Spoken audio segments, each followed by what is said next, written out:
गांधीनगर नाम का एक छोटा सा गांव था। गांव में बड़ा सा बाजार लगता था और बाजार में अक्सर भीड़ लगा करती थी। गर्मियों के मौसम में ये सारी भीड़ बलदेव के पेप्सी की दुकान पर लगी रहती थी। अरे बलदेव काका, मुझे ऑरेंज वाली पेप्सी दे दो। मुझे येलो वाली। और मुझे लाल वाली। बच्चे हो या बड़े, सभी को बलदेव की पेप्सीज बहुत पसंद आती थी और बलदेव पूरी ईमानदारी से पेप्सी बनाया करता था। अच्छा फिल्टर पानी, साफ चीनी और साफ सुथरे तरीके से वो जूस बनाकर उन्हें प्लास्टिक की थैलियों में भरा करता था। बलदेव की 1 रुपए वाली पेप्सी बहुत बिका करती थी। कुछ ही देर में उसका सारा स्टॉक खत्म हो जाया करता था। अरे काका, पेप्सी है क्या? नहीं बेटा, सब खत्म हो गई, अब कल आना। बलदेव की दुकान के सामने पवन की दुकान थी। पवन आइसक्रीम बेचता था, पर गर्मियां होने के बावजूद भी उसकी आइसक्रीम्स बिक नहीं रही थी। पता नहीं ये बलदेव अपनी पेप्सी में क्या मिलाता है जो सारे गांव वाले सिर्फ इसी की पेप्सी पिया करते हैं। 1 रुपए वाली पेप्सी में भला क्या स्वाद होगा? मेरी तो आइसक्रीम तक खराब हो रही है। स्वाद का तो पता नहीं, पर वो आइसक्रीम से सस्ती है, शायद इसीलिए वो ज्यादा बिकती है। हाँ, हो सकता है। क्यों ना आप भी पेप्सी बेचना शुरू कर दे? अरे पर पेप्सी बनाएगा कौन? पेप्सी बनाने की जरूरत थोड़ी है, बाजार में बहुत सारी कंपनियां पेप्सी बेचती है, आप भी उनसे खरीद कर बेच सकते हो। सोच लो, बहुत मुनाफा होगा।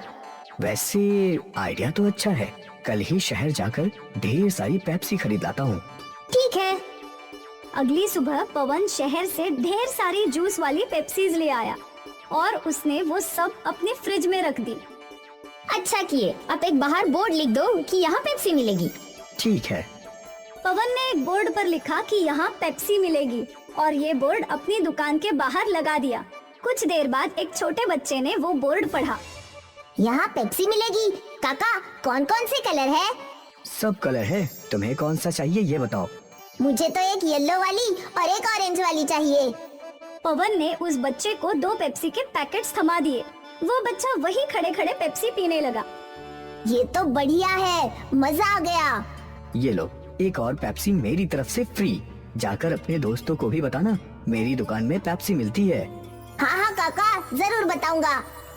और पवन का ये फंडा काम कर गया। वो बच्चा दौड़ते हुए गांव में गया और कुछ देर बाद अपने कुछ दोस्तों के साथ लौटा। यही वो दुकान है। मुझे भी 2 ऑरेंज वाली चाहिए और मुझे 3 लाल वाली।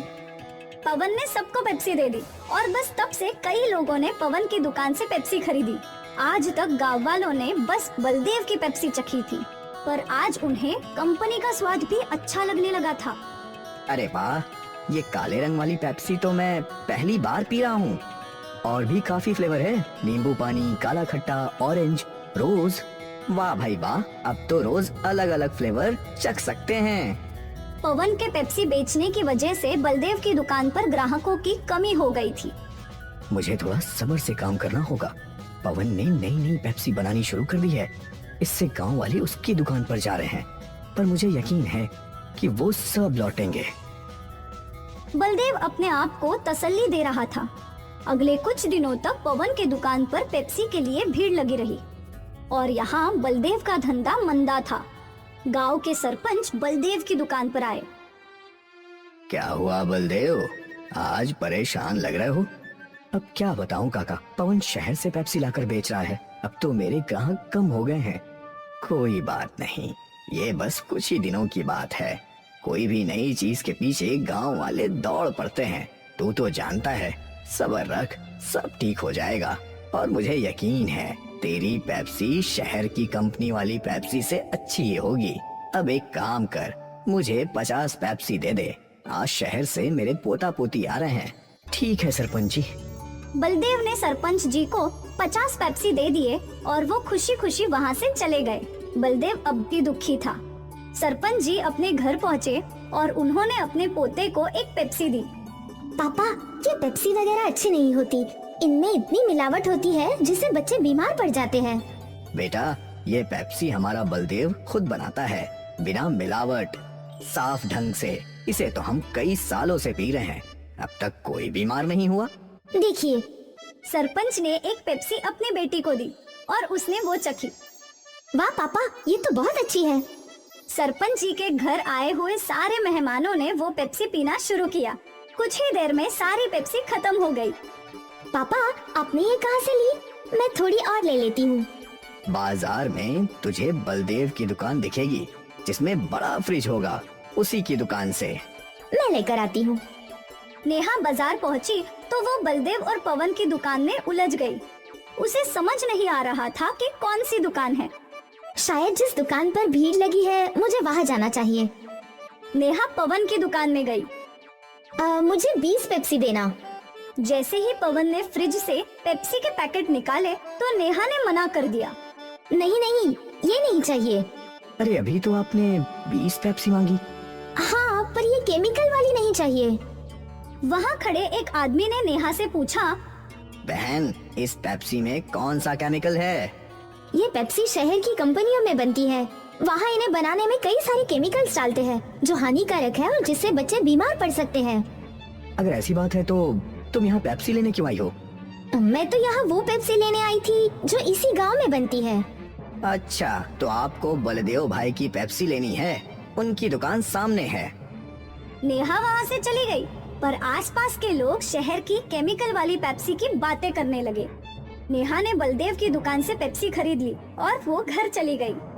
केमिकल वाली पेप्सी की बात गांव में आग की तरह फैली और सारे माता पिताओं ने अपने बच्चों को पवन की दुकान से पेप्सी लेने के लिए मना कर दिया। आज से पवन काका की दुकान से पेप्सी मत लेना। क्यों माँ? क्योंकि उसमें ढेर सारे केमिकल है। तेरी तबीयत खराब हो जाएगी, फिर तुझे सुई लगेगी। ना बाबा ना। लोगों को बलदेव की अच्छाई समझ आ गई और एक बार फिर बलदेव की पेप्सी बिकने लगी। पवन की दुकान से कोई भी पेप्सी खरीद नहीं रहा था और थक हार के पवन ने पेप्सी बेचना ही छोड़ दिया। नेहा ने पूरे गांव को बीमार होने से बचा लिया और सब कुछ पहले जैसा हो गया। ये कहानी है मेहनतपुर नाम के गांव, जहां सखाराम अपने परिवार के साथ रहता था और अपना एक भोजनालय चलाने का काम करता था। सारे मजदूर और गांव वाले सभी सखाराम के भोजनालय में भोजन करके अपना अपना काम किया करते हैं। एक दिन एक आदमी सखाराम के भोजनालय में भोजन करने के लिए आया। बताइए भाई साहब, क्या खाएंगे आप? आपके भोजनालय में अभी क्या है बताइए? आलू पराठा, गोभी पराठा, मूली पराठा, मेथी पराठा, गर्मा गर्म शीरा, चना मसाला, पनीर दो प्याजा, सेव टमाटर नु साग और मीठे मई गुलाब जामुन, साथ में थोड़ी सी लस्सी। बताइए आप क्या खाएंगे? आपकी आवाज सुनकर ही मेरे मुंह में पानी आ गया है। जो सबसे अच्छा बनता है वो बना कर दे दीजिए। अरे ओ, कुंदन साहब के लिए चना मसाला और मखनी नान परोस दो, साथ में लस्सी भी दे देना। मजा आएगा, मजा आएगा। जल्दी लाओ। जैसे ही कुंदन ने नीलेश को खाना परोसा, नीलेश बड़े चाव से सारा का सारा खाना खाने लगा। खाना खत्म करते ही नीलेश ने कहा, खाना बड़ा ही स्वादिष्ट और लाजवाब था। भाई वाह, मजा आ गया। ये होता है असली खाना, वरना मेरी बीवी जो बनाती है उसमें तो कोई स्वाद ही नहीं होता है। उसे तो मैं गली के कुत्तों को खिला देता हूँ और बेचारे अगले दिन वो सारे कुत्ते बीमार हो जाते हैं। इस होटल में खाने के साथ नींबू पानी भी मिलता है। कुंदन भाई, जरा मीठा लाना। अरे रुको, वो पानी तुम्हारे हाथ धोने के लिए है, पीने के लिए नहीं। क्या बात कर रहे हो तुम? अरे हमने तो अभी तक यही सुना है कि नींबू को पानी में डालकर पीते हैं, ना कि उसमें हाथ धोते हैं।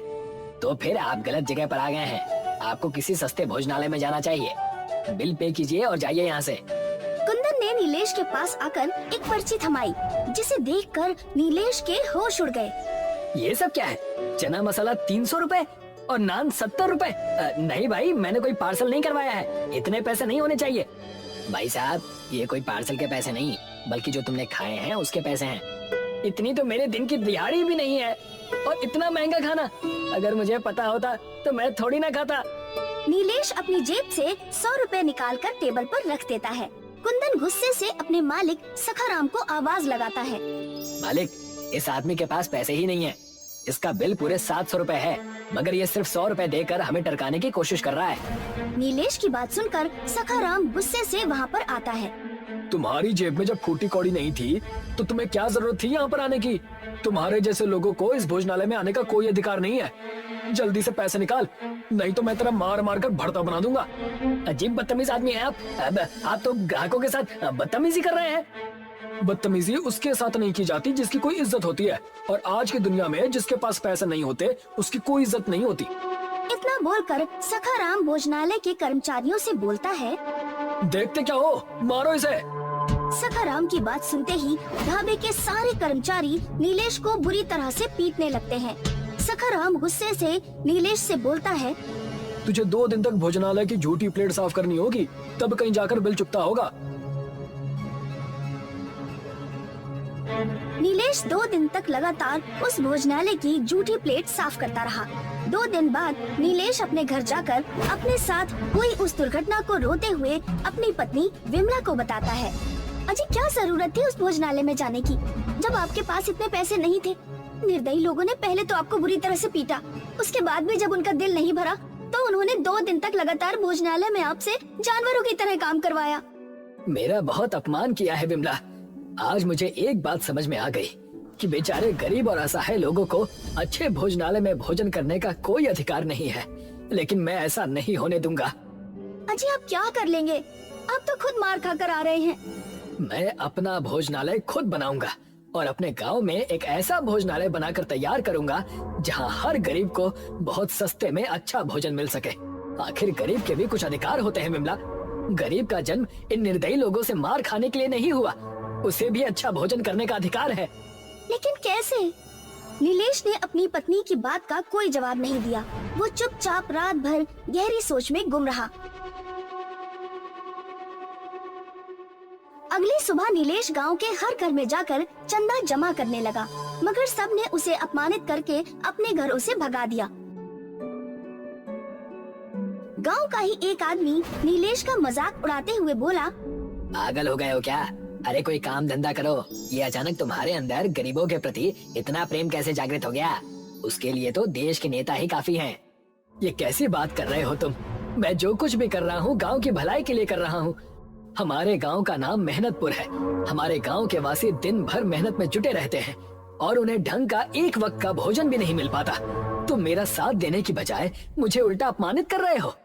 हाँ, क्योंकि तुम दिन में मुंगेरी लाल के सपने देख रहे हो। मेरे भाई, ऐसा सिर्फ फिल्मों में होता है, मगर वास्तविकता इससे बहुत अलग है।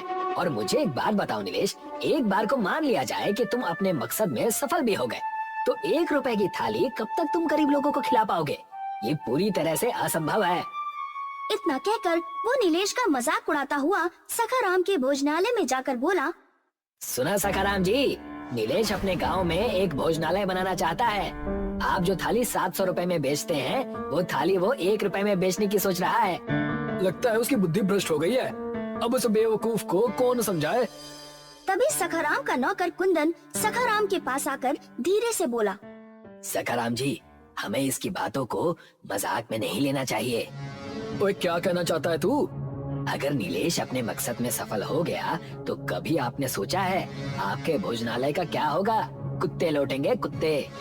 अरे काली जुबान, कभी तो अच्छा बोल दिया कर। तेरे मुंह से जब भी निकला है हमेशा उल्टा सीधा ही निकला है। चिंता मत कर, इस गांव का मुखिया मेरा बहुत अच्छा दोस्त है। वो नीलेश को अच्छी तरह से समझा देगा। सखाराम गांव के मुखिया के पास गया। मुखिया, हमारी मित्रता के चर्चे दूर दूर तक प्रसिद्ध हैं। मत भूलना, जो थाली मैं 700 रुपए में बेचता हूँ, वही थाली मैं तुम्हें 600 में खाने के लिए देता हूँ, यानी पूरे 100 का डिस्काउंट।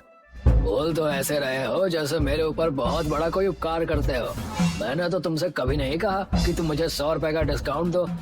और वैसे भी मैं तुम्हारे भोजनालय में महीने में 1 आध बार ही तो भोजन करता हूँ, और मुश्किल से अब तक तुम्हारे भोजनालय में 4 या 5 बार ही भोजन किया है। इस हिसाब से तुम्हारे 500 रुपए मेरे ऊपर बकाया है।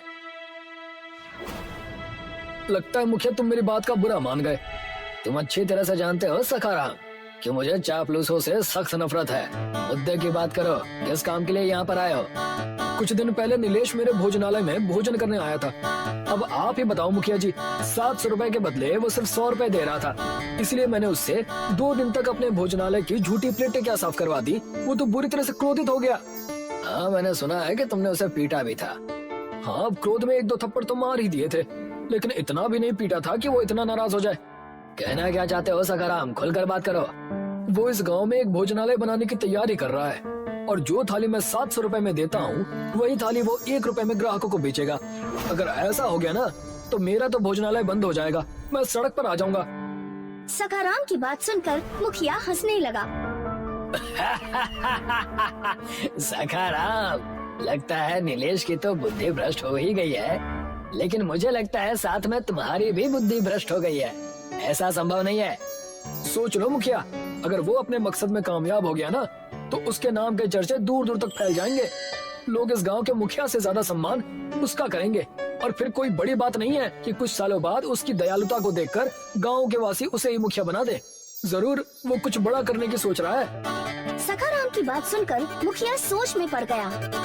बात तो तुमने मेरे पते की है। अब मैं किसी को गांव में भोजनालय बनाने से तो नहीं रोक सकता।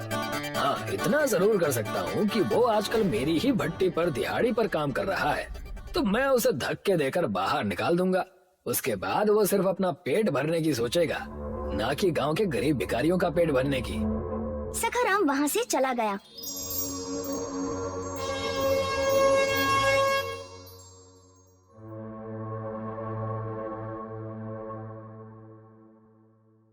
मुखिया ने उसी दिन नीलेश को काम से निकाल दिया। लेकिन मेरी गलती क्या है मुखिया जी? तेरी गलती ये है कि तू गांव में भोजनालय बनाना चाहता है। हाँ, तो इसमें गलत क्या है? अगर मैं गरीब का भला चाहता हूँ तो आपको तो प्रसन्न होना चाहिए। तू गरीबों का कोई भला नहीं चाहता नीलेश। मैं अच्छी तरह से जान गया हूँ कि तू सिर्फ अपना नाम करना चाहता है और मुझे मेरे पद से हटाकर खुद गांव का मुखिया बनना चाहता है। अरे पहले अपना और अपनी पत्नी का ही पेट भर ले, बाद में गरीबों के बारे में सोचना। चल निकल यहाँ से। मगर नीलेश ने हार नहीं मानी। नीलेश शहर जाकर चंदा जमा करने लगा।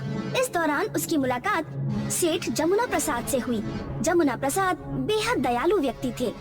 मुझे तुम्हारी सोच बहुत अच्छी लगी नीलेश, कि तुम एक ऐसा भोजनालय बनाकर तैयार करना चाहते हो जहाँ पर गरीब अच्छा भोजन कर सके। मैं तुम्हारी मदद करने के लिए तैयार हूँ। सेठ जमुना प्रसाद की मदद से नीलेश ने गांव में एक बहुत अच्छा भोजनालय तैयार करवाया।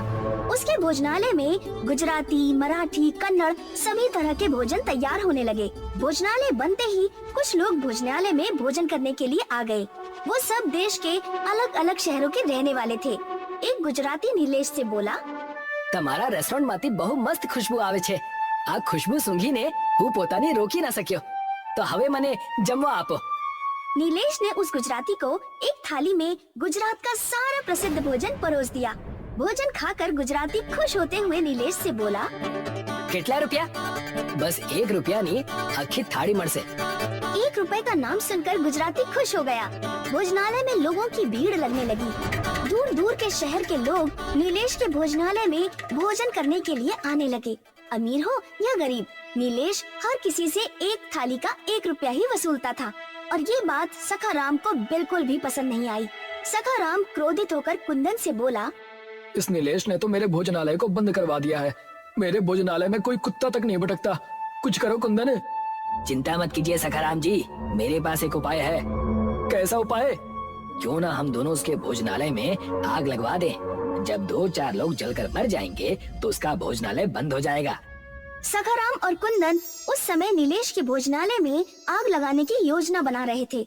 उसी समय सेठ जमुना दास वहाँ से गुजर रहे थे। जमुना दास ने सखाराम और कुंदन की सारी बातें सुन ली। उन्होंने तुरंत पुलिस को इन्फॉर्म कर दिया। पुलिस उस दिन से नीलेश के भोजनालय पर नजर रखने लगी। रात के वक्त सखाराम और कुंदन भोजनालय में आग लगाने के लिए बहुत सारा पेट्रोल लेकर आ गए, मगर तभी पुलिस ने उन्हें दबोच लिया। मुझे तुमसे ऐसी उम्मीद नहीं थी सखाराम। तुम तो गांव के सम्मानित व्यक्ति हो। मुझे छोड़ दीजिए इंस्पेक्टर साहब, मैं इसके भोजनालय को जलाकर राख कर दूंगा। इसकी वजह से मेरा भोजनालय बंद हो गया। नहीं सखाराम, मेरी वजह से नहीं, बल्कि तुम्हारे ग्राहकों के साथ तुम्हारे बुरे व्यवहार की वजह से तुम्हारा भोजनालय बंद हुआ है। तुमने मुझे अपमानित किया।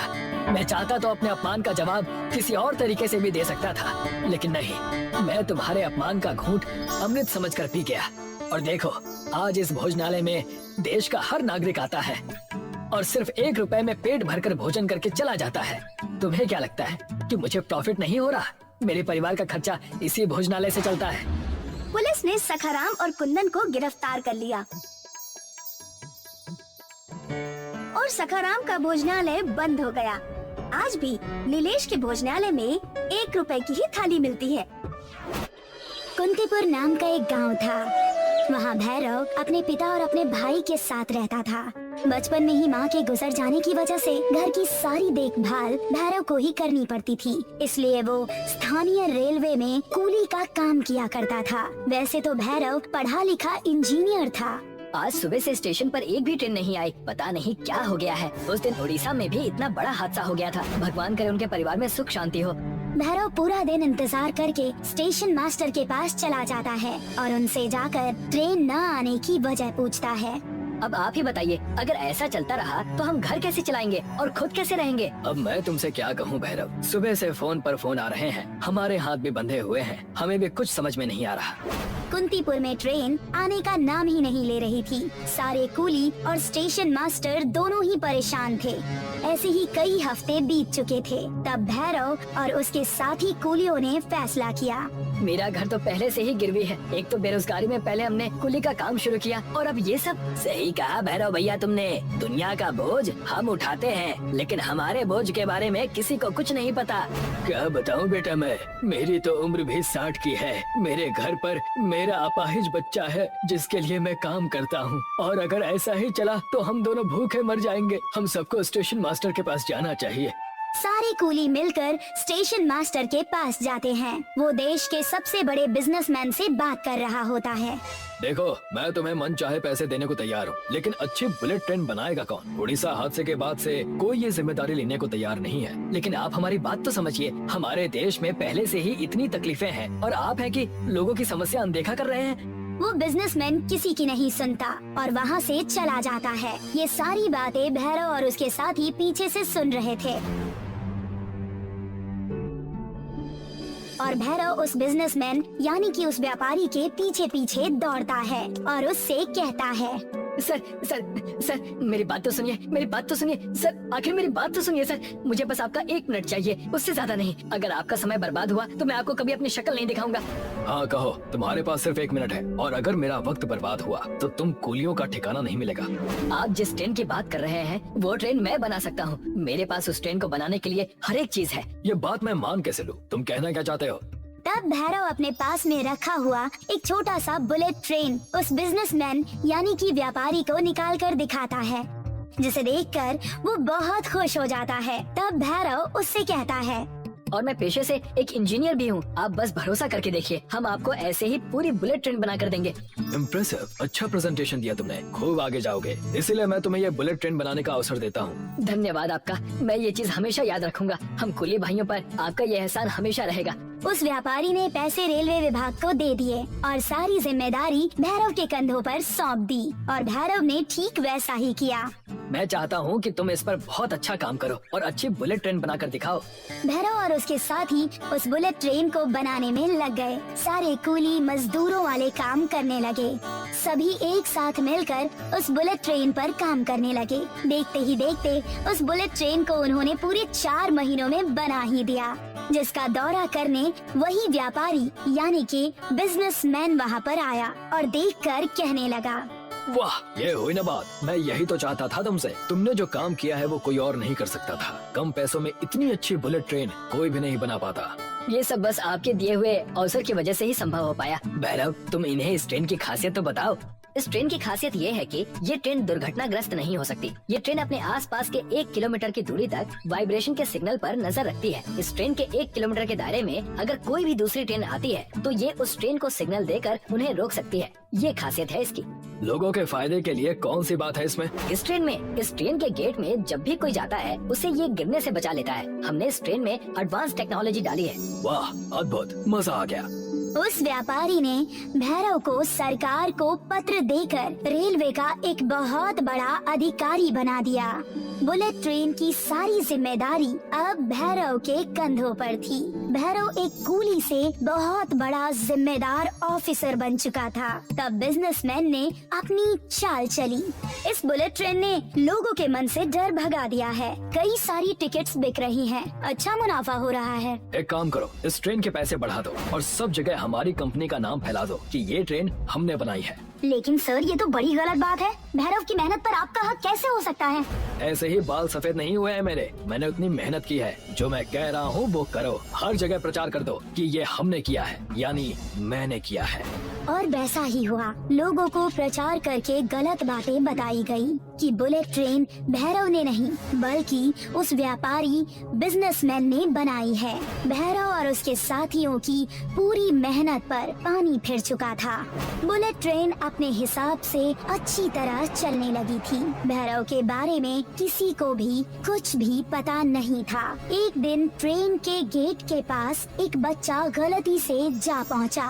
वाह, बाहर कितना अच्छा मौसम है। बारिश हो रही है। मैं थोड़ा गेट के करीब जाकर देखता हूँ। मॉम डैड जब तक खाना खा रहे हैं तब तक तो मैं देख ही लूंगा। वो बच्चा जैसे ही उस गेट के करीब पहुंचा, उस ट्रेन का सेंसर बहुत तेजी से बजने लगा, जिससे सारे ट्रेन के यात्री उठकर यहाँ वहाँ देखने लगे। वो बच्चा गेट के पास पहुंचा ही था कि ट्रेन का गेट अपने आप ही बंद हो गया। मेरा बच्चा, मेरा बच्चा, मेरा बच्चा, धन्यवाद। इस ट्रेन का लाख लाख शुक्रिया। तुम्हें ध्यान देना चाहिए। मैं एक पल के लिए खाना खाने क्या चला गया, देखो सब पलट गया। भला हो इस बुलेट ट्रेन का। लोग उस बुलेट ट्रेन से बड़े खुश थे, लेकिन उन व्यापारियों ने ट्रेन टिकट की प्राइस बहुत ज्यादा बढ़ा दी, जिससे गरीबों को बहुत परेशानी होने लगी। और ये सब भैरव से देखा नहीं गया और वो उस व्यापारी के पास पहुंच गया। ये आपने क्या किया? किराए के इतने पैसे बढ़ा दिए। आखिर गरीब उस ट्रेन में चढ़ेगा कैसे? मैं आपसे मेरे बुलेट ट्रेन को छीनने आया हूँ। ये आपने सरासर गलत किया है। कल के आए तुम मुझे सिखा रहे हो। दफा हो जाओ। बिजनेस ऐसे ही चलता है। पैसे से पैसा बनता है। अगर कोई नहीं देगा तो पैसे आएंगे कहाँ से? भैरव को ये बात बहुत ज्यादा बुरी लगी। उसने कई सारे पत्र सरकार को लिखे ताकि व्यवस्था ठीक हो जाए, लेकिन उसकी कोई भी सुनने वाला नहीं था।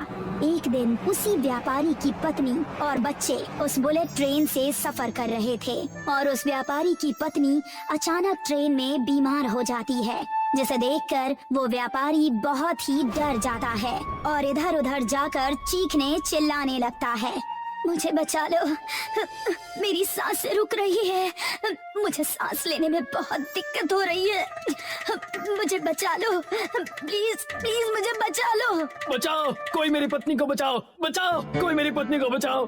तब उस व्यापारी की नजर एक लाल रंग की बटन पर पड़ती है, जो कि डिब्बे के ठीक सामने ही थी। उस व्यापारी ने देर न करते हुए उस बटन को दबा दिया और जैसे ही उसने बटन दबाया, वो बुलेट ट्रेन नजदीकी रेलवे स्टेशन पर तुरंत ही रुक गई और रेलवे के सहकर्मी तुरंत उस व्यापारी के पास पहुंच गए। तब व्यापारी ने उनसे कहा, मेरी पत्नी की तबीयत अचानक खराब हो गई, कृपया करके इसे बचा लीजिए।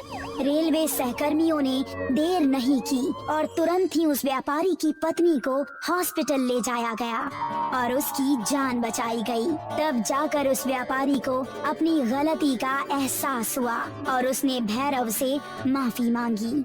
भैरव, मुझे माफ करना। मैंने अपनी जिंदगी की बहुत बड़ी गलती कर दी। ये सब भगवान की लाठी है जो मुझ पर बरस रही है। मुझे माफ कर दो। मैं आपको माफ सिर्फ एक ही कीमत पर करूंगा, जब आप इस ट्रेन के किराए को केवल 1 रुपए की करेंगे और ऐसे ही कई सारी ट्रेनें बनाएंगे। मुझे तुम्हारी सारी शर्तें मंजूर हैं। और वैसा ही हुआ। उस बिजनेसमैन ने कई सारे बुलेट ट्रेन भैरव से बनवाए और भैरव को रेलवे का बहुत बड़ा अधिकारी घोषित कर दिया और बुलेट ट्रेन का किराया घटाकर 1 रुपया कर दिया गया। 1 रुपए के बुलेट ट्रेन में अब सभी लोग सफर कर सकते थे, चाहे वो अमीर हो या गरीब। लोग खुशी खुशी बुलेट ट्रेन से अपना सफर तय करने लगे और तब उस बिजनेसमैन ने सभी को सच्ची बात बताई कि बुलेट ट्रेन का असली कर्ता धर्ता भैरव ही था और बिजनेसमैन ने भैरव को उसका क्रेडिट दिया। सभी लोग खुशी खुशी रहने लगे। बीजापुर एक छोटा सा गांव था। इस गांव के ज्यादातर लोग खेती का काम किया करते थे, पर कुछ ऐसे भी थे जिनके पास कोई पुश्तैनी जमीन नहीं थी, जैसे मोहन। मोहन एक गरीब इंसान था जो यहाँ वहाँ छोटे बड़े काम कर लिया करता था। कभी किसी के खेतों में मजदूरी तो कभी किसी गोदाम में मजदूरी। एक दिन मोहन घर लौटा तो उसकी पत्नी मालती बहुत खुश थी। क्या हुआ? मैंने आपके लिए नया काम ढूंढ लिया है, पगार 6000 है। इतना? पर कहाँ? बगल वाले गांव में एक पानी पूरी बनाने का कारखाना खुला है। उस कारखाने वाले को काम करने के लिए लोग चाहिए थे। मेरी जीजी ने आपकी वहाँ बात कर ली। वाह, ये तो बढ़िया है। अब हम दोनों को किसी चीज की चिंता नहीं होगी। बिल्कुल। मैं कल से ही काम पे जाऊंगा। हाँ, अगली सुबह मोहन घर से काम के लिए खुशी खुशी निकला। वो कारखाने पहुंचा। वहाँ 2-3 और लोग थे और मालिक उन सबको काम समझाने लगा। ये देखो, पहले इस मशीन में 10 किलो आटा, 100 ग्राम नमक और 2 लीटर पानी डालना है और ये बटन दबाना है। इससे ये मशीन आटा गूंदने लगेगी। आटा तो हाथ से भी गूंद सकते हैं ना, तो उसके लिए मशीन की क्या जरूरत?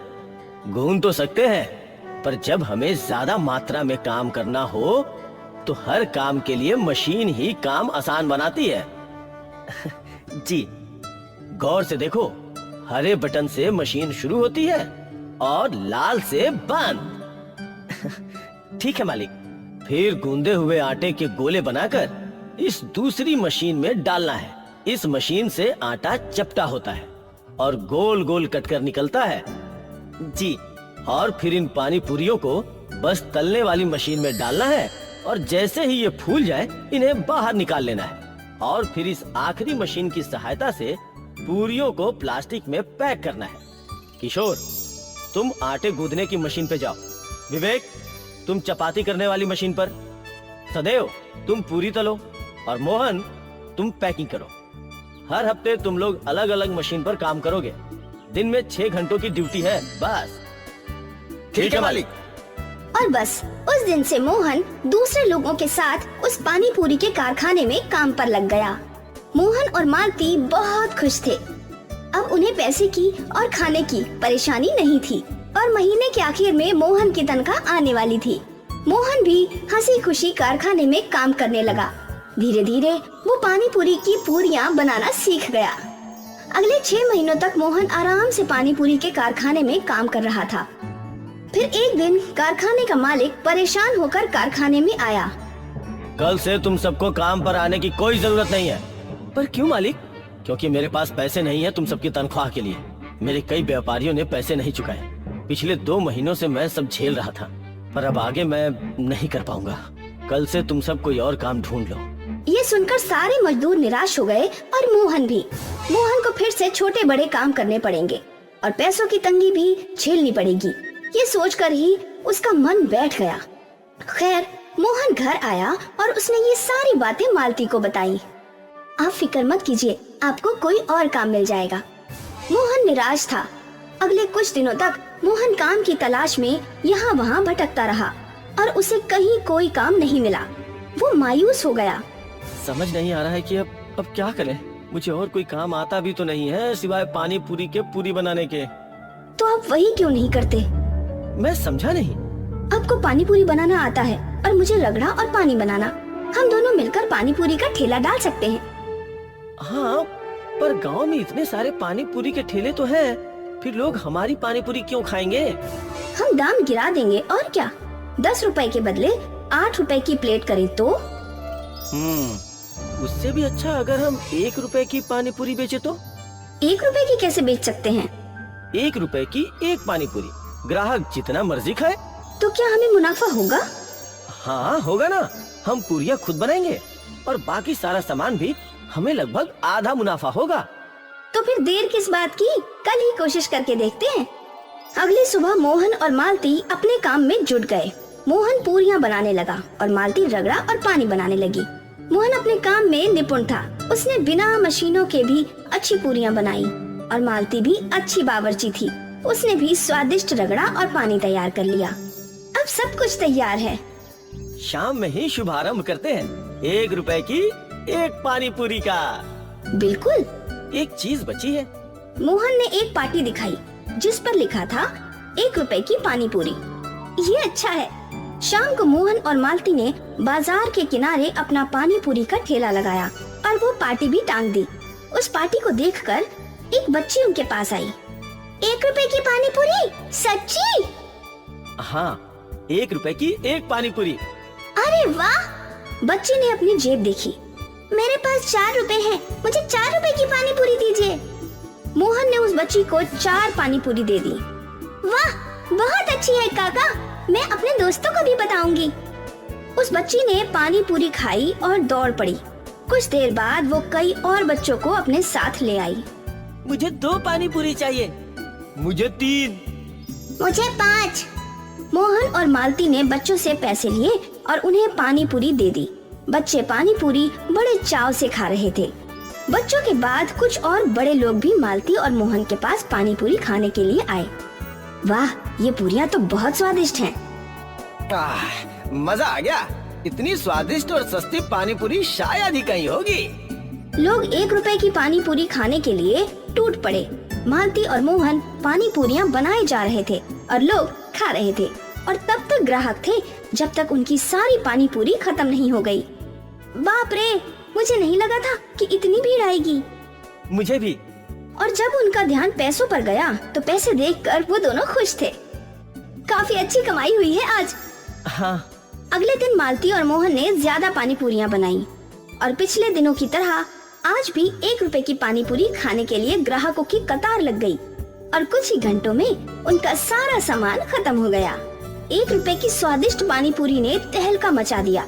ग्राहकों को स्वाद के साथ साथ दाम भी भा गया था और मालती और मोहन की अच्छी खासी कमाई होने लगी थी।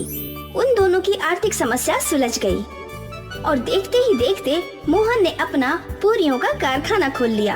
पर उसने 1 रुपए की पानी पूरी बंद नहीं की। आज भी उसकी दुकान पर 1 रुपए की पानी पूरी खाने के लिए भीड़ उमड़ती है। 1 रुपए की पानी पूरी के आइडिया ने मोहन और मालती को अमीर बना दिया। अब वो बहुत ज्यादा सुखी थे और ये सब 1 रुपए की पानी पूरी की वजह से। किसने सोचा था कि एक छोटा सा आइडिया इतना बड़ा बदलाव ला सकता है। ललित एक बड़ी बेकरी में काम किया करता था। वो केक और बिस्किट्स बनाया करता था। सर, चॉकलेट केक्स तैयार है। अब बटरस्कॉच पेस्ट्रीज तैयार करूं? अरे नहीं नहीं, आजकल बटरस्कॉच पेस्ट्रीज की डिमांड कम हो गई है। अब से हम एक दिन छोड़ के एक दिन बटरस्कॉच पेस्ट्रीज बनाएंगे। ओके ठीक है सर। एक काम करो, तुम अब चॉकलेट केक्स बना लो। ठीक है सर। धीरे धीरे बेकरी का काम कम होने लगा था और कुछ गिने चुने ही प्रोडक्ट ललित बनाया करता था। समय के साथ बेकरी का मुनाफा घट गया और अब बेकरी के मालिक ने बेकरी को बंद करने का निर्णय ले लिया। ललित, तुम तो जानते हो धंधे में मंदी है, मुनाफा निकल ही नहीं रहा। इसीलिए अगले हफ्ते से हम ये बेकरी बंद कर रहे हैं। तुम कहीं और काम ढूंढ लो, ठीक है? ये सुनकर ललित का मन बैठ गया। कितनी मुश्किल से उसे इस बेकरी में नौकरी मिली थी और अब बेकरी ही बंद हो रही थी। उस दिन ललित मायूस घर लौटा। क्या बात है, इतने परेशान क्यों हो? कुछ नहीं यार, इतनी मुश्किल से ये नौकरी मिली थी, अब ये भी जा रही है। पर क्यों? अरे बेकरी का धंधा कम हो गया है, इसलिए मालिक बेकरी बंद कर रहे हैं। ये हफ्ता आखिरी है यार। हे राम, अब क्या होगा? और क्या होगा, फिर से काम की तलाश में यहाँ वहाँ भटकना होगा। उम्मीद है आपको जल्द ही नौकरी मिल जाए, क्योंकि कुछ दिनों में बच्चों की स्कूल शुरू होने वाली है, फिर उनकी फीस वगैरह। हाँ हाँ, मुझे याद है। ललित और दर्शना दोनों परेशान थे। अगले दिन ललित नौकरी की तलाश में एक दूसरी बेकरी में गया। सर, क्या आपके यहाँ कोई वैकेंसी है? मुझे केक बिस्किट बनाने में 10 सालों का तजुर्बा है। अरे नहीं भाई, हमारे यहाँ कोई नौकरी नहीं है। ठीक है सर। ललित उदास होकर यहाँ से चला गया। वो अपने काम पर गया और भारी मन से काम करने लगा। आज उसकी नौकरी का आखिरी दिन था। कल से वो बेकरी बंद होने वाली थी। पूरा दिन काम करने के बाद शाम में वो मैनेजर के पास गया। ललित, ये लो तुम्हारा अभी तक का हिसाब। क्या तुम्हें कोई और नौकरी मिली? नहीं सर। चिंता मत करो, मैं तुम्हारे लिए कहीं बात करता हूँ। तब तक तुम भी देखते रहो, उम्मीद है तुम्हें जल्दी नौकरी मिल जाएगी। जी सर, ठीक है। ललित अपनी पगार लेकर घर पहुंचा। उसने वो पैसे अपनी पत्नी को दे दिए। ये लो, इस बार थोड़ा तंगी से पैसे खर्च करना, अब पता नहीं कब नौकरी मिलेगी। दर्शना को समझ आ गया था कि ललित बहुत ही उदास है। ललित कई और बेकरियों में काम ढूंढने गया, लेकिन उसे कहीं भी कोई काम नहीं मिला। आखिर वो थक हार कर घर लौट आया। पापा आ गए, पापा आ गए। बच्चे खुश थे। वो काफी समय से ललित के लौटने का इंतजार कर रहे थे। क्या हुआ? आज मयंक का बर्थडे है, तो बच्चे आपकी राह देख रहे थे कि आप आओगे और केक बनाओगे। मैंने कहा था इन्हें कि शायद आज आप केक ना बना पाओ। अरे मेरे बेटे का बर्थडे है तो मैं केक क्यों नहीं बना पाऊंगा? केक की सामग्री के लिए भी तो ज्यादा पैसे चाहिए ना। अरे आज मैं सस्ती चीजों से बढ़िया केक बनाऊंगा, तुम सब देखते रह जाओगे। हाँ, ललित ने कुछ सामग्री इकट्ठी की और केक बनाना शुरू कर दिया। बच्चे गौर से उसे देख रहे थे। ललित ने केक का बैटर मिलाया, उसमें शक्कर और कुछ और चीजें डाली और फिर इस बैटर को एक प्लेट में डाल दिया। पापा, हम केक कैसे बनाएंगे? हमारे पास तो भट्टी है ही नहीं। अरे भट्टी नहीं है तो क्या हुआ, हमारे पास कढ़ाई और नमक तो है ना। ललित ने कढ़ाई में नमक भर दिया और उसमें वो केक की प्लेट रख दी और ऊपर से ढक्कन रख दिया। अब 20 मिनट में केक तैयार। बच्चे घड़ी के कांटे पर नजर गड़ाए बैठे थे। केक की सुगंध पूरे घर में फैल चुकी थी। जैसे ही 20 मिनट हुए, ललित ने ढक्कन हटाया और उनका केक तैयार था। ललित ने वो केक दूसरी प्लेट में निकाल लिया और फिर वो मैदे में शक्कर घोलकर क्रीम बनाने लगा और फिर इस क्रीम को केक पर सजा दिया। देखो, तैयार हो गया बढ़िया केक। पर पापा, आपने तो इसमें सारी घर की चीजें इस्तेमाल की। हाँ बेटा, इसीलिए तो ये सस्ता और किफायती है। खैर ये सब छोड़ो, अब मयंक का बर्थडे केक काटते हैं। आओ आओ। Happy birthday to you, happy birthday to you, happy birthday dear Mayank, happy birthday to you. Mayank ने अपना बर्थडे केक कट किया और सबको खिलाने लगा। वाह, ये तो बहुत बढ़िया है। पूरे परिवार ने वो केक बड़े चाव से खाया। ये केक आपने बहुत ही कम सामग्रियों में बनाया, इसलिए इसको बनाने में खर्चा भी कम होगा ना? हाँ, पर तुम ये क्यों पूछ रही हो?